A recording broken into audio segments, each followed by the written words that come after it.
Cada vez más rápido salimos. ¿Ah, sí? Yo creo que para Vamos fin bien. de año tenemos coordinado eso. Bienvenidos a un nuevo programa del Ciudadano Se Revela. ¿Cómo anda, Luis? Muy bien, buenas noches, ¿cómo le va? ¿Cómo anda? Bien. Le pude conseguir el último pedido que me hizo mi mamá. ¿Ah, sí? Le conseguí Bien. un libertario para el patio. No, ahora hay varios. No, varios. libertario misionero no, porque son caros. ¿Ah, sí? Sí, uno bonaerense es más barato. Lo Ah. puso en el jardín. Empezó a comerse las plantas. Ya tenía un radical en el patio, ¿no? Lo tiene al lado del radical, al lado del radical, al lado del Bien. radical. Ah, bien. Así que está contenta mamá, así que le mando saludos acá. Muy Que lo bien. cuide. Lo único lo tiene que atar de noche porque le hace un desastre. Se le rompe la me plata, ima- entonces, como el perro de mi sobrino. Me imagino. Bueno, Bien, vamos al adelanto del momento militante. ahí está. Ahí estamos. Bueno, Adolfo Pérez Esquivel visitó a Cristina Kirchner. Vamos a hablar un poquito de eso, no sé a quién agradecerle, si a Milei, a Mañeto, a la Corte Suprema, así que bueno. Y acá viene el agradecimiento reforzado. La próxima foto, ¿Uno más? esta foto, nadie se lo hubiera imaginado. Sí. ¿Todos unidos? ¿O falta alguno? No, falta porque esto va a ser una fuerza republicana, va a ser algo más amplio que el peronismo. Creo que Cristina Kirchner se va a inspirar en el misionerismo para hacer ¿En qué fase del misionerismo? Porque tuvimos bueno, tuvimos muchas fases. en los primeros años. No, en esta no, porque en esta está tirando gente por la ventana. Bueno, fíjense que está Guillermo Moreno, está Juan Graboy, Sergio Massa, la Colpati, está Mayás, está Juan Manuel Olmos, Mayra Mendoza. Sí. Yo creo que cuando se apagaron las luces nos lleva más bola. Pero no importa, no importa, el peronismo es así. Quintela, el Sí. compañero Quintela. Así que el peronismo en cuestiones de crisis es una gran familia. Es verdad, ¿no? Lo sé, es sí, cierto, sí, es sí. cierto. Vamos a ver para dónde derrapa esto. aparte, fue un salvavidas esto. Hay algunos que estaban ahí que solo sacando el streaming, que se puso Claro. tan de moda, y encima que el streaming no le da mucho, pues Moreno, bueno, tiene carajo. Sí. No, ¿Ah, sí? carajo, se ve No, un no. montón. Y Blem se ve un montón. Son nosotros.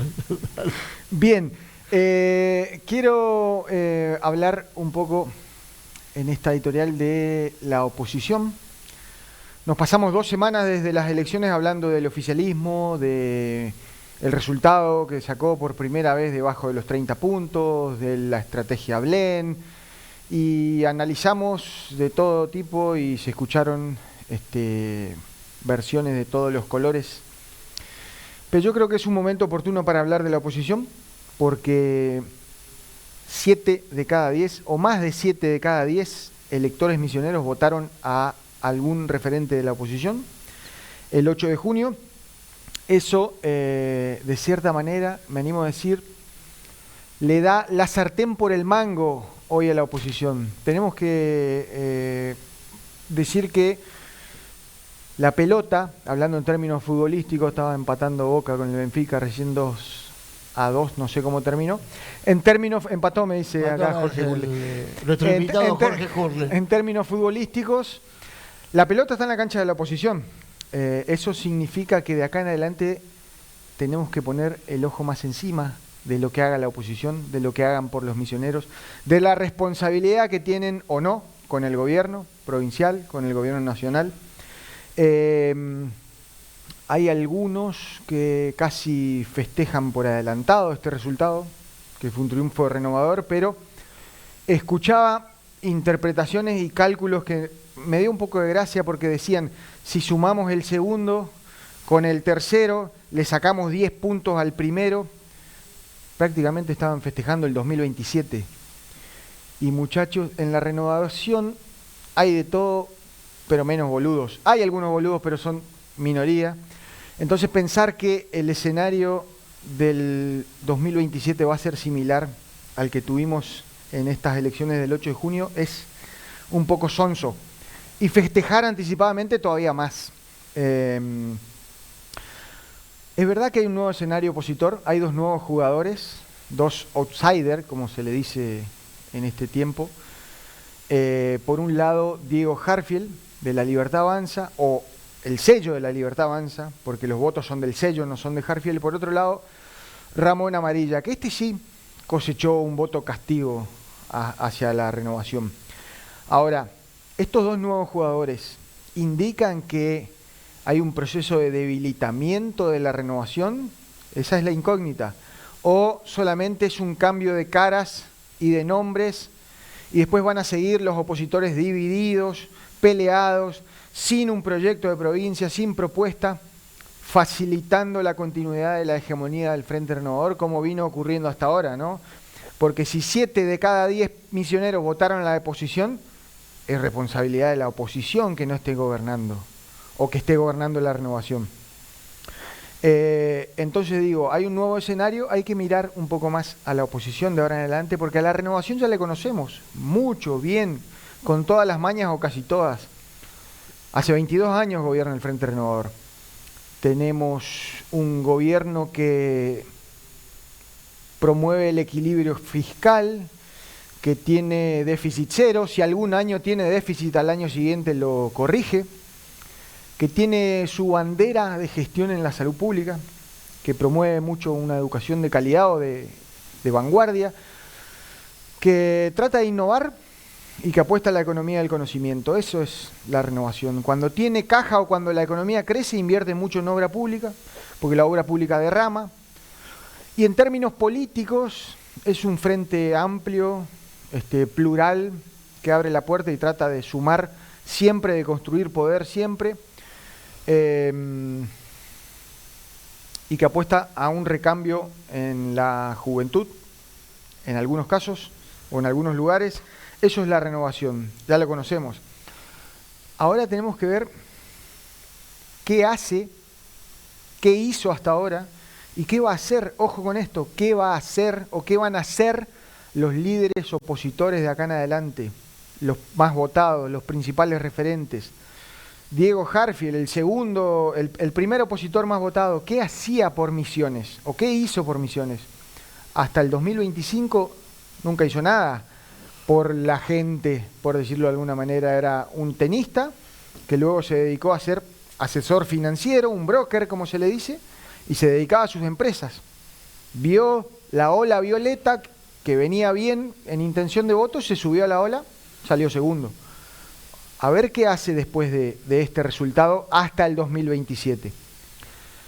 El segundo más votado fue Ramón Amarilla, retirado de la policía, una especie de sindicalista de la policía, que la policía no puede tener sindicato, pero no se le escuchó nunca una propuesta para el agro misionero, no se le escuchó nunca una propuesta para el comercio misionero, no se le escuchó nunca una propuesta para los constructores.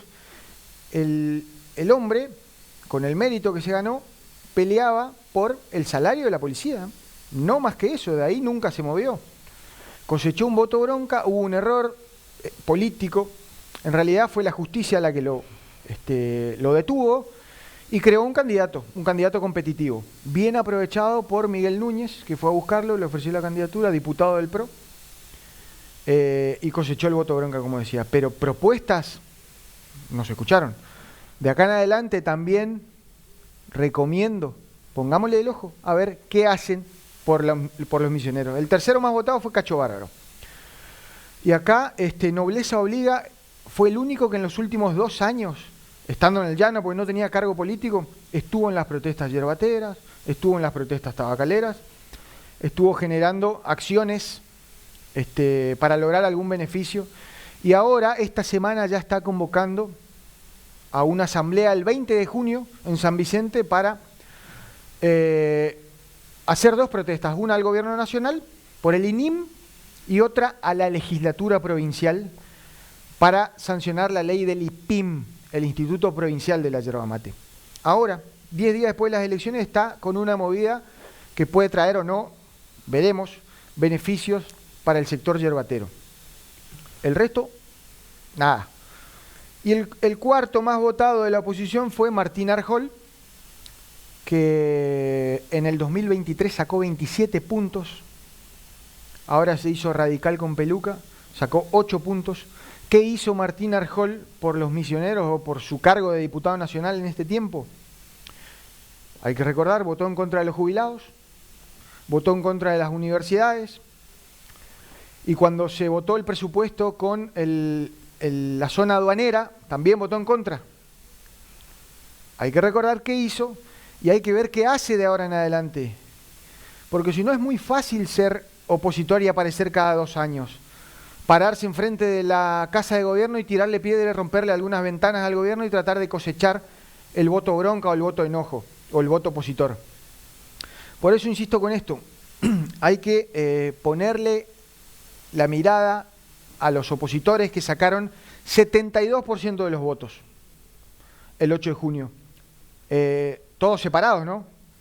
Pero sumaron, si lo amontonás, suman el 72% de los votos. Entonces, al gobierno lo evaluamos siempre, porque si te cortan la luz, ¿a quién puteás, con perdón de la palabra? Al gobierno. Si el colectivo no anda, es culpa de la empresa y del gobierno.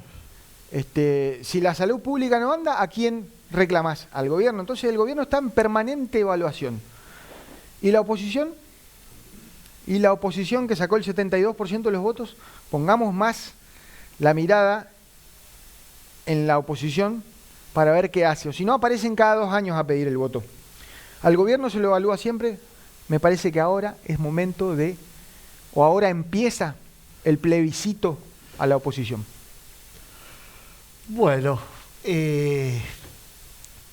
hablando de plebiscito, quizás sea ahora la hora de armar un frente republicano, ya que se dieron las condiciones con esta cuestión judicial de Cristina Kirchner, que lo que no se entiende mucho fue por qué la Corte Suprema, que cada vez que agarra una causa la tiene al menos 6 meses, 1 año, se la sacó de encima enseguida y con la detención de Cristina movilizó no solo el peronismo, sino también a parte de la oposición.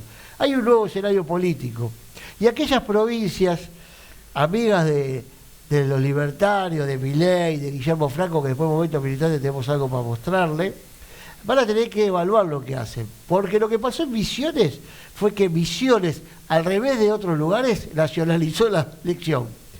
Se la pasó hablando de que son amigos de los libertarios, que le pegan con la 2 como los libertarios, que cabecean con la 2 como con los dos parietales como los libertarios. Estoy en términos futbolísticos porque en el segundo bloque tenemos a un número 9, aparte de periodista, Jorge Curle, que podemos usar esos términos. ¿Está bien, Jorge?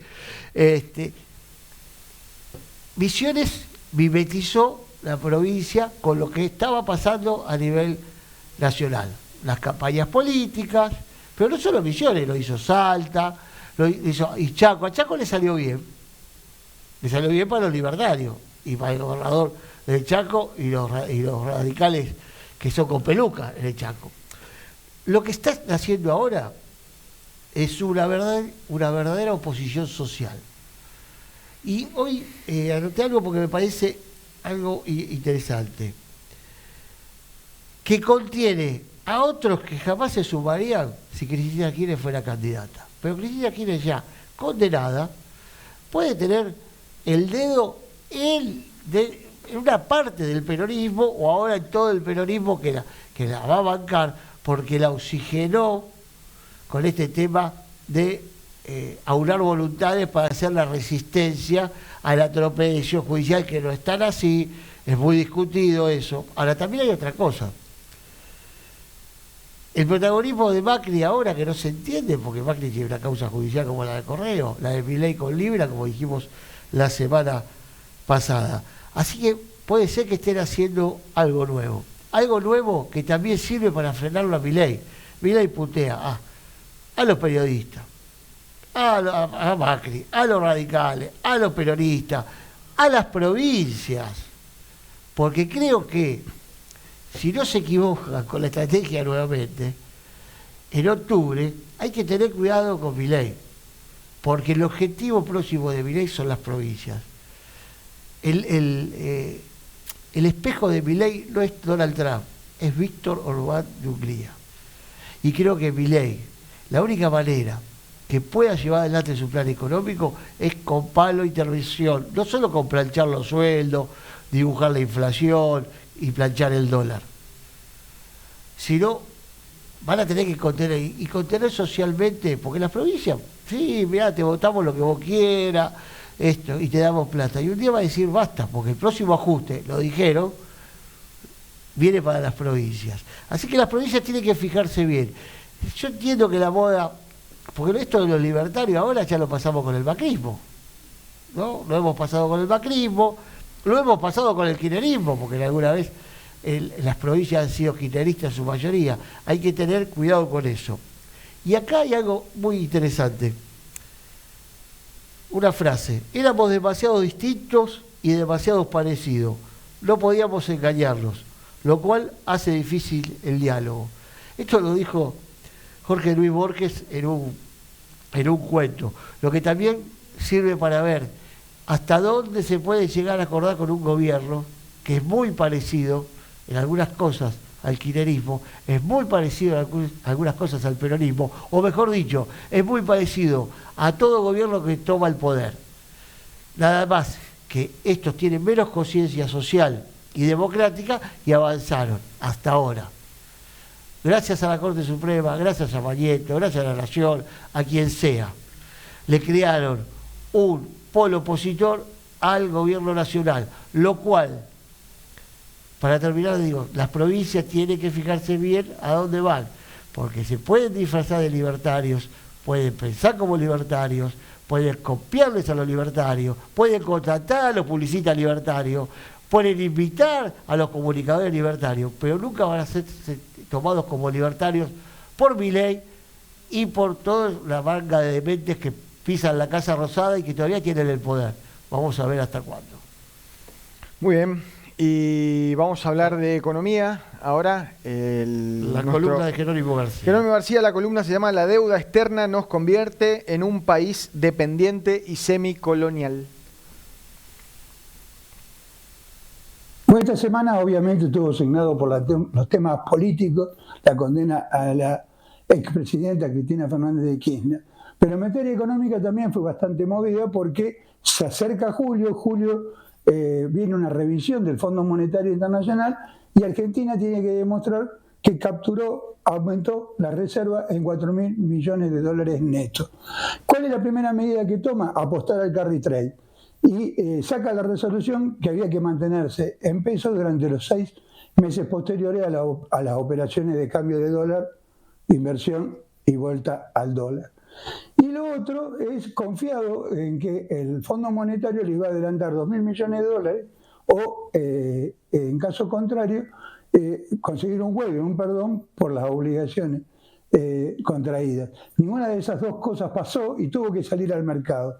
Consiguió 2.000 millones de dólares de los bancos a una tasa de alrededor del 8.25 de 6 bancos y colocó un repo por 500 millones de dólares, que es un instrumento financiero que otorga liquidez con un compromiso a futuro y pagando un interés.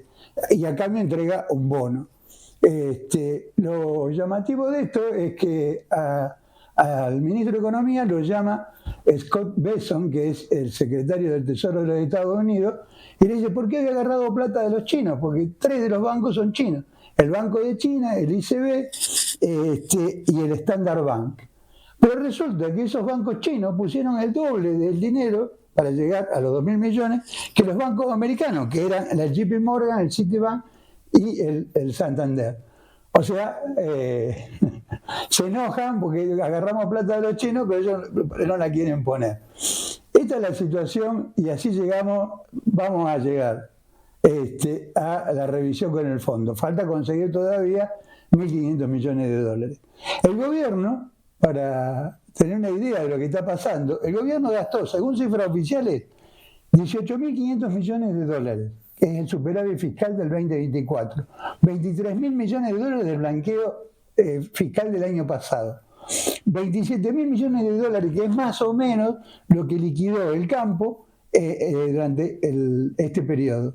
12.000 millones de dólares, que es el préstamo del Fondo Monetario Internacional, y 1.436 millones, que son las 13 toneladas de oro llevadas al valor de mercado según valor de la onza Troy. En total son 81.936 millones. 81.936 millones de dólares que nadie sabe en qué se gastaron, dónde están, para qué se usaron, nada. Para finalizar, estos son datos. Y ya tendríamos que haber aprendido que la deuda externa nos condiciona absolutamente en nuestro desarrollo a futuro. Porque así como está la llamada Scott Besson, hay una dependencia externa absoluta. Pero parece que todavía no la entendemos. ¿No es cierto? Gracias, hasta la próxima. Clarito como el agua. Totalmente claro. Muchos dólares nomás. Totalmente claro. Y con datos precisos. Bien, bueno, tenemos la volufrase. La volufrase es especial porque también es un video. Porque no podíamos sintetizar en una frase. Sí. Y creo que en este aspecto Carrió nos representa a muchos y también sintetiza, creo, con el tema de lo que es la conducción política y la cosa política que tanto nos interesa, más en provincias, en el interior del país, donde ya está más muy politizado en la cuestión de cómo seguir. Pasa en La Pampa, pasa en Misiones, pasa en Chubut, pasa en Neuquén, aún con Vaca Muerta, en Río Negro y ahora pasa también en Córdoba. Así que escuchémoslas a Carrió. Y el periodismo independiente existe, independiente de los votos. Y este chico y su secta de tarotista, de esta mujer, que la verdad, que yo no nací para tener como jefa a Karina Milei, porque antes me voy y me suicido al Mar Chiquita. Está como dije, antes de hablar con Alberto Fernández, yo me voy y me suicido no sé dónde, viste, el San Clemente, el Tuyú, qué sé yo. ¿Está claro? Pero esto también le pregunto a Macri, ¿qué vamos a terminar? Con una chica torta, que habla con los perros, que tira el tarot a cada periodista o a cada persona que lo va a ver, que así está armando un partido. Sé que no habla con periodistas. Bueno, habla con los perros, no sé con quién habla. Y yo tengo que subordinarme a la estrategia de esta señora. Y dice, armó un partido nacional. Miren, a mí me tocó armar un partido sin dinero, porque también la sociedad me extrapoló, pero lo hicimos sin dinero. Y la verdad que eso se arma. No es una gran cosa. Todo pasa. Ahora, la pregunta es a los argentinos. ¿Por qué siempre elegimos gente cuyos padres los maltrataron, les pegaron y ellos se convirtieron en golpeadores? ¿Por qué elegimos personas que humillan a todos? ¿Por qué ahora el que más malas palabras dice es el que más fama tiene? Lo escuché a Esper. A ver, son cloacas las voces. Sí, sí. No estoy haciendo política, estoy haciendo un llamado. Bueno, porque el presidente dice, habla así. Al lenguaje. Entonces está en juego el INTI, está en juego el INTA. Estos son los problemas de hoy de los argentinos. La gente me saluda. Mire, no me salude, por lo menos dése cuenta de lo que está pasando, porque cuando venga la noche, que ya... Y el periodismo... Lo que hacía referencia a Carrió Esper, que no lo saben todos, que en la UCA, en una charla... insultó a Florencia Kirchner y que como todos los cobardes se la agarra con los hijos también, tendrá que ver o no en la causa o no, pero agarrársela con... Sí. Sos la hija de una gran pu, es lo que dijo Esper. Sí. Esper va a ser uno de los... Bueno, pero Esper tiene resto como país de tomársela, porque si no va a cobrar cada paliza, van a cobrar estos libertarios cuando se caiga esto, porque es diferente la bronca que se están haciendo tomar de lo que pasó con el peronismo, el kirchnerismo, el macrismo, el radicalismo, es decir, la alianza. Esto es diferente, esto genera otras cosas, y esto no se la banca, como ahora, el pico para afuera, el día que le saquen la custodia, a todos estos, quiero ver de qué se disfrazan. Muy bien, vamos al primer corte. Va a estar en el próximo bloque con nosotros Jorge Curle, creador y propietario de este lugar, acá donde estamos, Noticia del 6.